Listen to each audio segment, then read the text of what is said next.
പ്രവാസി കോൺഗ്രസ് കൊല്ലം ജില്ലാ സമ്മേളനം നടത്തി. അടൂർ പ്രകാശ് എം.പി. ഉദ്ഘാടനം ചെയ്തു. പ്രവാസികളുടെ പ്രശ്നങ്ങളിൽ ഇടപെട്ട് വേണ്ടുന്ന കരുതൽ നൽകാൻ സംഘടനയ്ക്ക് കഴിയുന്നതായും ഇത് കൂടുതൽ മേഖലകളിലേക്ക് വ്യാപിപ്പിക്കണമെന്നും അദ്ദേഹം പറഞ്ഞു. KPPC ജില്ലാ പ്രസിഡന്റ് കുമ്മിൾ സാരിയുടെ അധ്യക്ഷതയിലായിരുന്നു കേരള പ്രദേശ് പ്രവാസി കോൺഗ്രസ് കൊല്ലം ജില്ലാ സമ്മേളനം നടന്നത്. അടൂർ പ്രകാശ് എം.പി. ഉദ്ഘാടനം നിർവഹിച്ചു.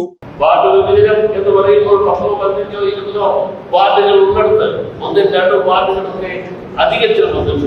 അപ്പോ അതിനെ അധികത്തിൽ വന്നു എന്ന് പറയുമ്പോഴും അത് പഠിച്ചുകൊണ്ട് അതിന് വേണ്ടുന്ന നടപടികൾ സ്വീകരിക്കാൻ നമുക്കൊക്കെ കഴിഞ്ഞാൽ വരാൻ പോകുന്ന പഞ്ചായത്ത് തെരഞ്ഞെടുപ്പിൽ നമുക്ക് ഭൂരിപക്ഷത്തോടുകൂടി കടന്നു വരാനുള്ള അവസരം ഉണ്ടാക്കിയെടുക്കാൻ കഴിയും. PC വിഷ്ണുനാഥ് MLA മുഖ്യ പ്രഭാഷണം നടത്തി.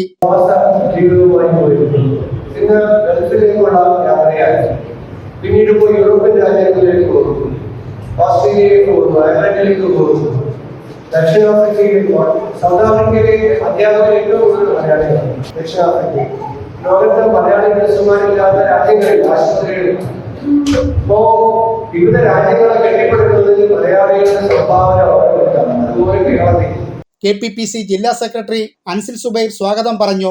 ചികിത്സാ ധനസഹായ വിതരണം KPCC രാഷ്ട്രീയകാര്യ സമിതി അംഗം അഡ്വക്കേറ്റ് S ബിന്ദുകൃഷ്ണ നിർവഹിച്ചു. DCC president P Rajendra Prasad ആദരം നൽകി സംസാരിച്ചു. S Vipinachandran, Adikkad Madhu, TV Salahuddin, MM Sanjeev Kumar, N Unnikrishnan, Varghese Tharakan, Sivaprakash Kizhakketheruvil, P Babu, Alexander Mulavana, Rasheed Punnala, Hakkim Paravur, Jose Kurippuzha, Nadir Shah, Jijabai, KPPC block പ്രസിഡന്റുമാരായ ശിവപ്രസാദ് കൊല്ലം, മാഹിൻ ഇരവിപുരം, നസീർ അഞ്ചാലുമൂട്, ശരത് ചവറ, നിജാസ് മൈലവിള, വടക്കേവിള സജീവ്, സവാജി, കുണ്ടറ ഷാജഹാൻ തുടങ്ങിയവർ പങ്കെടുത്തു. സമ്മേളനത്തിൽ ആദരിക്കൽ ചടങ്ങും ID കാർഡ് വിതരണവും നടന്നു. ശിവപ്രസാദ് നന്ദി പറഞ്ഞു. ന്യൂസ് ബ്യൂറോ, കൊല്ലം.